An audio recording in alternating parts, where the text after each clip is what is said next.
Hey guys, Chris Adams here. I want to talk about my MHX Rod Blanks that I build all my custom rods on. You know, over the years I've tried to find the exact rod that I want, the way the grip I want it, length, action, everything. And unfortunately I was unable to do so, so I decided that I'd go out and build my own. I got with Mudhole down in Oviedo, Florida, and they hooked me up with some MHX Rod Blanks. It's their in-house blank, and they are everything that I had hoped they would be. Starting off, I've got a spinning rod. This is my drop shot rod. It is the SJ 842. It's a 7-footer. It's a 1/8 to 3/8 ounce. I've got it here with no foregrip, split grip, just the EVA foam. The EVA is so good now, I don't even worry about cork really anymore. I've got the Arrow reel seat here from American Tackle, and all my guides are American Tackle Duralite guides. So it's excellent. It's got a lot of sensitivity in it. Got braid on here, and I tip it with some fluorocarbon leader. This is a wacky rig, drop shot, shaky head. It can really do everything for when I'm fishing reservoirs, Douglas Lake, Smith Lake, places like that. To the other extreme, this is the big stick. This is a swim bait blank. This is a SWB 956. It's a 711. Rated 1/2 to 2 ounces. It's got the EVA grip, the Fuji exposed reel seat right there. You can see it. I run Revos on all my stuff. Again, no foregrip. The drop shot style hook keeper. Again, with American Tackle Duralite guides. They're not micros, but they're not full size. They're actually fly guides. This rod has got number 5s. Down to number 6, 7, and then a double-footed 8 on it. So it really does well with braid. This is 65 Power Pro on here, and it can really get them out of the mess.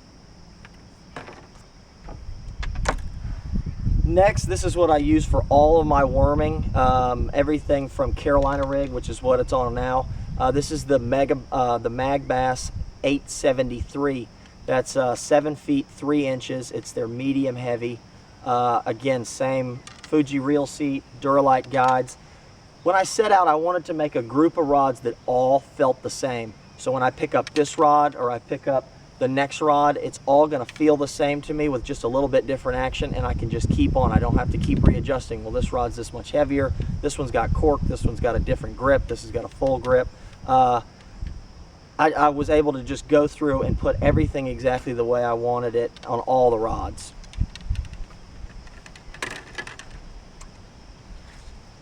This rod is another swim jig blank, but now I've built it with a casting rod. Everything's the same. It's a 7-foot. This is more of a medium action. It's a 3/16 to 5/8. You can see I've got a square bill on here right now. I throw a weightless Senko style bait. The Zinker from Z-Man goes on here. The lipless crankbait, square bill. That's what goes on this right here. It's got a Revo on it as well. Next is this rod here. It's an 843. This is, if anybody is looking to build a rod and they don't know what they want, this is the blank you want to get. This is a medium heavy 7-footer. It does everything. I can throw a fluke. I got a weighted hook here with a fluke. I can throw a regular worm. I can throw a spinnerbait on this rod, and I can hand it to somebody if they're fishing with me, and it's a really, really nice action. Running a Revo on it as well. I run the 6.4 on this instead of a 7.1. For running spinnerbaits and things like that. Also run it as a secondary chatterbait rod. This is a rod that is their 784. It's a 6.6. I picked this. I like skipping docks with this. When I'm standing up on the front of the boat, I can backhand it, I can underhand it, I can pitch it a little bit easier without tipping the water or hitting the gunnels on the Ranger. This allows me to skip things. You know, most of the time I got a 4x4 jig on here. This I'm running 20-pound fluorocarbon, the Sunline Fluoro. It's excellent. I can pull a fish out of cover, and it allows me to do a lot of different things with this little bit shorter rod.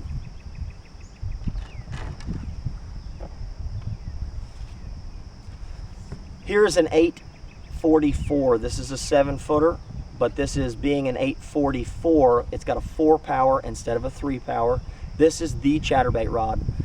It's got a little more muscle than the 843, but it allows me to do everything I want with a chatterbait and even go to a worm or a jig as a secondary. This really is the rod that I probably throw the most. It's got a 7:1-to-1 Revo on it, and this is the one that if you see me on the front deck, I've got it in my hand 99% of the time. So guys, I encourage you to look up Mudhole. I encourage you to get some MHX blanks in your hands. I think you'll be really impressed. It allows you to do a lot with you know, spending just average amount of money. I mean, it's nothing that's $500 a blank, and it's not cheap. I mean, these are lifetime warranty blanks. The guys down at Mudhole are great to work with.